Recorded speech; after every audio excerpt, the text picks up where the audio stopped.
Ngayong taon isang bagong SUV na naman mula sa Toyota ang magiging usap-usapan.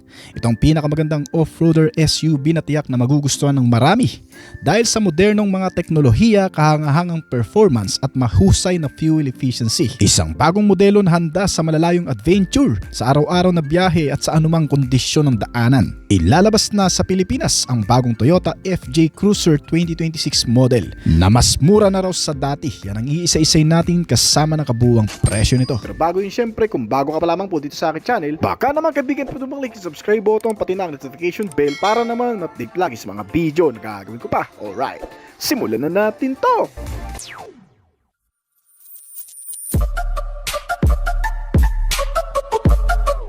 Ang Toyota Land Cruiser FJ ay ang bagong compact off-roader SUV ng Toyota na parang mas maliit pero matibay na kapatid ng tradisyonal na Land Cruiser. Ito ay inilabas sa Japan Mobility Show noong 2025 at inaasahang nag-uumpisa na ang production nito ngayong taon. Naunti-unti na nga nasisilayan ng ilang mga motorista. Dinidistribute na kasi sa iba't ibang bansa sa Asia gaya ng Indonesia, Thailand, India at ngayon sa Pilipinas ay paparating na nga ang bagong modelong ito na posibleng bago matapos ang buwan na ito o sa kalagitnaan ng Marso ay masisilayan na ng maraming Pilipino ang bagong FJ Cruiser 2026 model. Well, anong meron sa modelong ito? Talaga bang mas mura ang presyo nito at mas matipid kumonsumo? Yan ang iisa-isay natin ngayon. Sa unang tingin, ramdam mo na kaagad ang classic Land Cruiser DNA ng FJ Cruiser. Muling binuhay ang pangalan ng tunay na legend ng 4x4 na sasakyan ng Toyota. Ngayon sa isang mas maliit, mas modern at mas swak sa pang-araw-araw na adventure. Ang FJ ay may boxy at retro-inspired exterior, may iconic na Land Cruiser vibes at malalapad na body at flared wheel arcs para sa tunay na rugged look. Na-available ngayon sa dalawang klaseng design. Ang isa na may classic round headlight at isa naman na may modern LED daytime running light pattern para sa personal taste ng bawat driver. Ang front at bumpers nito ay removable at segmented.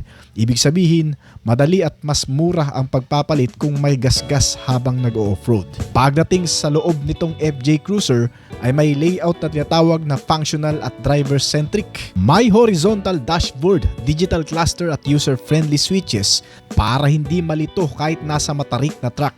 Mas mababa ang belt line at mas mataas ang visibility para mas madaling makita kung saan tatakbo ang kotse lalo na sa mga rough terrain. Nilagyan rin ng standard na Toyota Safety Sense itong bagong FJ ngayon. Isang active safety sense suit na may pre-collision safety system na may kasama na ring advanced driver assist. May adaptive cruise control system at lane keeping assist. Marami ring airbags itong bagong modelo at mas pinatibay pa ang chassis para sa proteksyon at iba pang mga makabagong safety features na tumutulong sa loob ng kalsada o sa trail. Ang bagong FJ ay may bagong makina rin na 2.7-liter 2TRFE engine, isang patrol engine na kilalang matibay at maaasahan, na ikinabit sa isang 6-speed Super ECT automatic transmission at may part-time 4-wheel drive system para sa tunay na off-road control. May maximum power output ito na nagagawa na umaabot ng 163 horsepower at 246 Nm ng torque. At dahil sa mas maikling wheelbase nito na 2,580mm ay mas magaang itong imaniobra sa mga masisikip na daan at matatarik na daanan. Ang minimum turning radius ng FJ ngayon ay nasa 5.5 meters. Ibig sabihin, hindi ka mahihirapang iikot kahit sa makikipot na lugar. Dahil kung ikukumpara ang sukat nito mga kaibigan ay mas maikli ito kumpara sa ibang Land Cruiser. Kaya swak talaga sa masisikip na daan at mas maganda ang maneuver pero hindi tinipid sa lakas at kakayahan. May sukat ang haba nito na 4,575mm at lapad na 1,855mm. At may kabuang taas na 1,960mm at mas mataas din ang ground clearance nito na may estimated na 230mm na sukat na kung saan kaya nitong makipagsabayan sa mga trail dahil sa tamang ground clearance at wheel articulation. Kaya swak na swak sa exploration. At syempre matitibay rin ang mga chassis frame nito.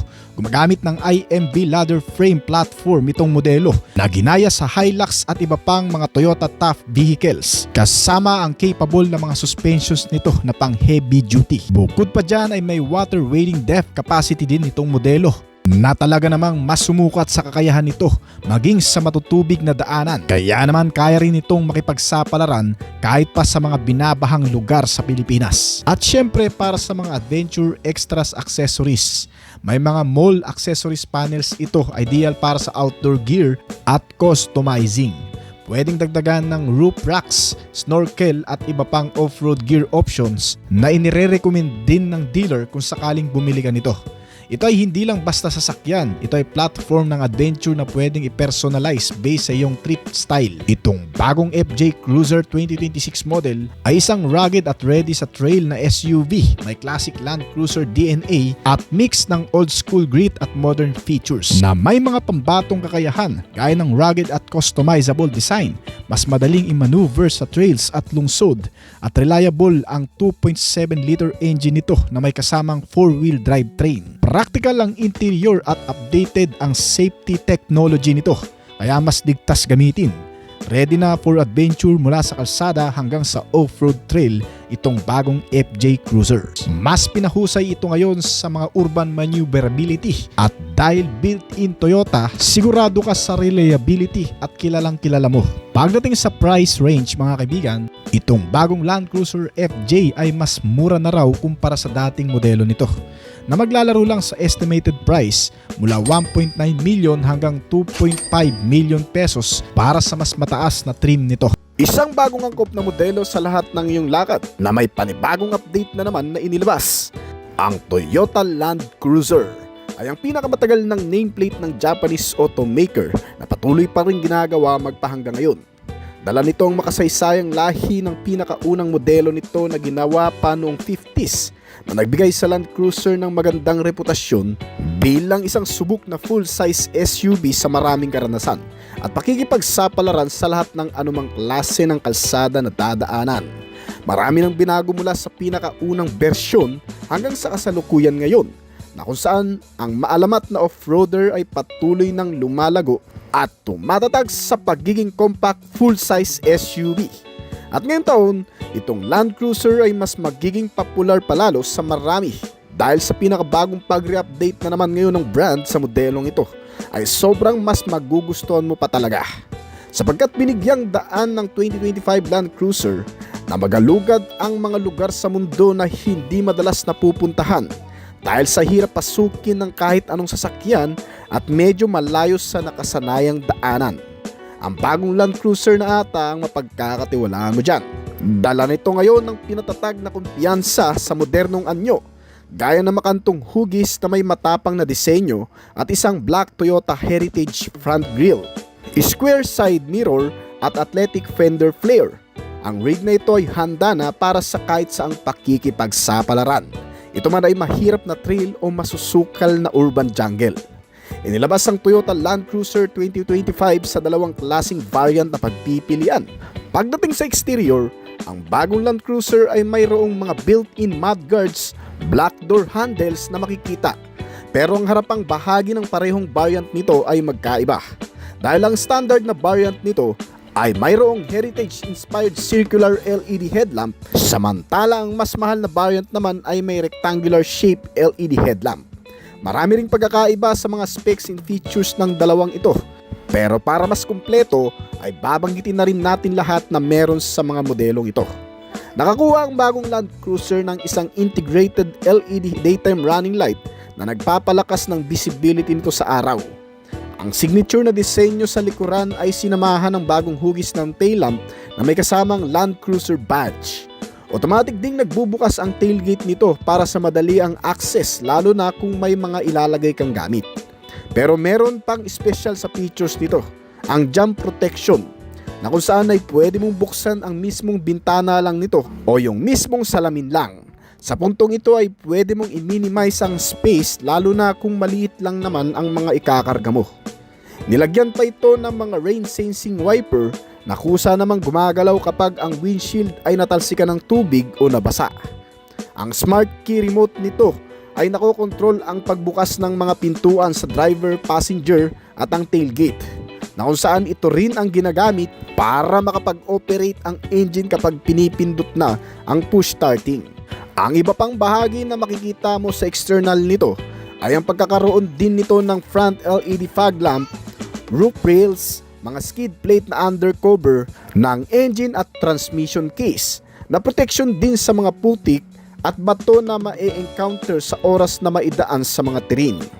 Nilagyan din ito ng mga off-road ready tires na malalaki na may kabuuang sukat na 18-inch na magbibigay dito ng mahusay na stability power at mas makapit.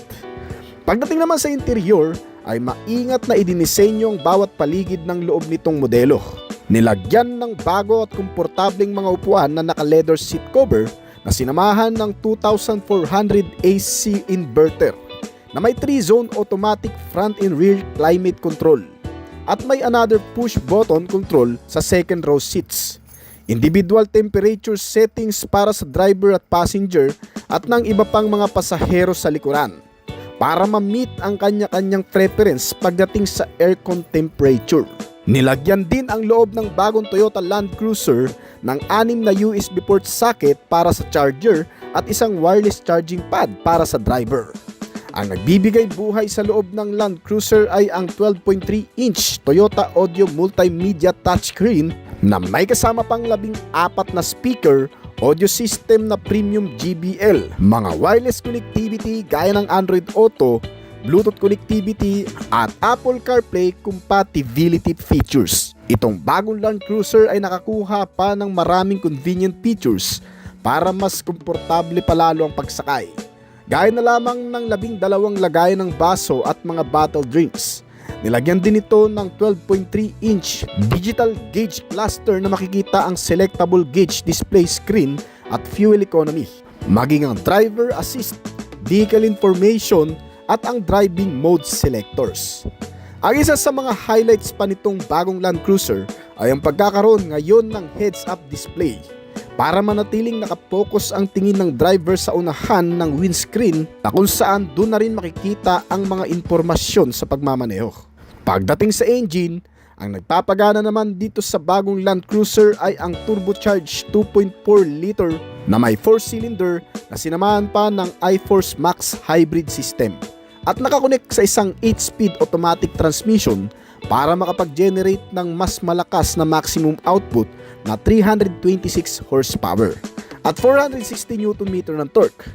Ang Land Cruiser ay gumagamit pa rin ng full-time 4-wheel drive system na nagbibigay ng parehong lakas sa harap at likurang mga gulong nito upang mas mapabuti ang traksyon at katatagan sa iba't ibang klase ng kalsada na tumutulong din para mas makontrol ng maayos ang pagmamaneho during trail. Nadinagdagan ng 3 klaseng driving mode system gaya ng sports mode, eco mode at normal mode na may top speed na 170 km/h. Itong bagong Toyota Land Cruiser ay nakakuha rin ng mas magandang fuel economy. Sa tulong ng iForce Max hybrid system sa engine ay kaya nitong maging matipid sa fuel na may fuel consumption rate na 14 km/L at fuel tank capacity na 68 liters. Bibigyan ka rin nito ng malawak na interior space gamit ang mas malaking sukat nito kumpara sa ilang mga SUV. Ang sukat ng haba kasi ng Land Cruiser ay nasa 4,980mm, may lapad na 1,980mm at ang taas nito ay nasa 1,950mm. May ground clearance size itong bagong Land Cruiser na 235mm at tumitimbang ng hanggang sa 2,431 kg.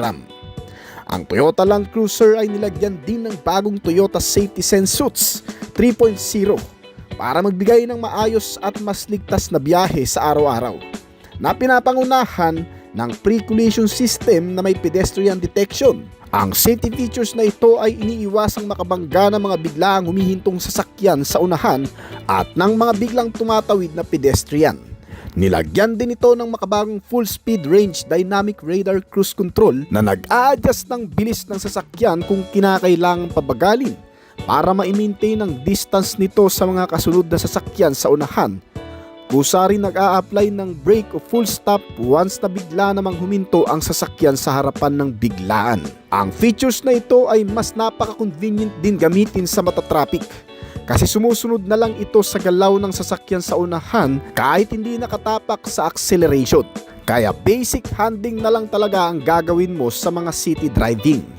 Nilagyan pa ito ng lane departure alert na may steering assist na tumutulong para maiwasan ng pag-crash at pagkasagi ng ibang mga sasakyan once na umalis ito sa loob ng lane.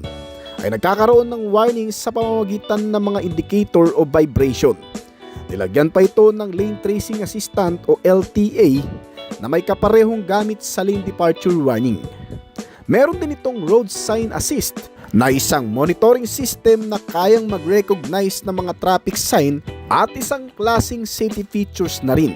Sinamahan pa ito ng automatic high beam, ang headlamp na kung saan ay humihina kapag may nakakasalubong na ibang mga sasakyan at kusa namang tumataas sa mas mababang visibility o yung mas madilim na kondisyon. Nilagyan pa ito ng proactive new safety features na nakadesenyo para magbigay ng assistance sa mga pagpipreno, pagtakbo ng sasakyan at sa pagmamaneho. Ibig sabihin nakadesenyo ang features na ito para sa malawakang safety sense na ang tanging trabaho ay magbigay ng mas kontroladong pag-andar sa loob ng kalsada. Halimbawa, kinakailangan ng agarang preno, mabilis at ligtas na pagpapatakbo at kontroladong pagmamaneho. Sa kahit ano pang klase ng kondisyon ng kalsada, ito ay mas magagamit mo nang ligtas sa tulong nitong proactive new safety features. Ang bagong Land Cruiser ay nakakuha rin ng blind spot monitoring system, ng rear cross traffic alert features para sa mga pagpapaatras at ng isang trail merge warning features na para naman sa mga towing. Nilagyan din ito ng front cross traffic alert na nagbigay ng mas malakas na sensor lalo na sa mga hindi kabisadong kalsada na may mga bigla na lang sumusulpot sa harapan. Meron itong 3-point seat belt for all seating position na may driver's side emergency lock retractor o ELR na automatic na nag-i-extend sa mga normal driving. Pero kapag nagkaroon ng kumusyon, paggaan o full stop, ay automatic ding itong humihigpit para maproteksyonan ang mga occupants. Nilagyan din ito ng adjustable front and second row outboard seatbelt anchors, driver and passenger active seatbelt pre-tensioner system with force limiters, at isang child protector rear door locks and power window lock control. Kaya kahit ang mga batang pasahero o kahit sino mang nakaupo sa loob nitong modelo ay siguradong secure at safe bawat biyahe dito sa Land Cruiser 2025 model. Meron din itong front and rear parking assist with automatic braking, integrated backup camera display with projected path, at isang 360 o around view monitoring system na kung saan makikita naman ang buong paligid nito. Sa loob nitong sasakyan gamit ang mga kamera na nakapalibot dito. Meron itong anti-theft system with engine immobilizer, isang safety exit alert, may tire pressure monitoring system o TPMS na may direct pressure readout and individual tire location alert. Meron itong Star Safety System na may kasamang Enhanced Vehicle Stability Control o VSC. May traction control system na mas magagamit mo naman sa mga off-road ride adventure. Nasinaman pa ng anti-lock braking system o ABS na nag-a-unlock sa maigpit na kapit ng preno. Sinamahan ito ng Electronic Brake Force Distribution o EBD at isang Brake Assist o BA. Ang Smart Stop technology ay dinagdag din para mas mapabuti ang mga pagpipreno lalo na sa mga emergency braking. Ang interior nitong bagong Land Cruiser ay napapalibutan ng 9 na pirasong mga airbags para mas ligtas din ang mga ulo ng pasahero lalo na sa matinding impact. Meron itong advanced airbag system na may driver and front passenger dual stage airbags, may driver and front passenger seat mounted side airbags, at may driver and front passenger knee airbags. Meron nitong front passenger seat cushion airbags at front and rear side curtain airbags. Ayan naman ang impact ng malakas na pagkabangga sa loob ay hindi masyadong malubha sa mga pasahero nito sapagkat sasaluin lang ng mga airbags na puputok kung sakaling magkakaroon ng matinding banggaan. Para naman sa mga off-road features, itong Toyota Land Cruiser ay nilagyan ng crawl control na nakadesenyo para sa mahihirap na terrain na nagbibigay tulong sa driver para mas makontrol ang acceleration at pagpipreno. Para makapag-focus ang driver lang sa manubela at hindi sa lakas ng pagpiga ng acceleration o paggamit ng preno. Trabaho na ng cruise control na i-manage ang tamang bilis at pagpapahinto ng sasakyan sa mga oras ng terrain o kahit saan mang off-road adventure. Kaya naman hindi mo na kailangan pang maging bihasa sa pagiging off-road driver dahil sa safety features na ito. At ang panghuli, ang multi-terrain selector na mas mapapakinabangan natin sa mga off-road ride trips. Itong bagong Toyota Land Cruiser ay nagre-range sa estimated price na 5,752,000 hanggang sa 6 million pesos.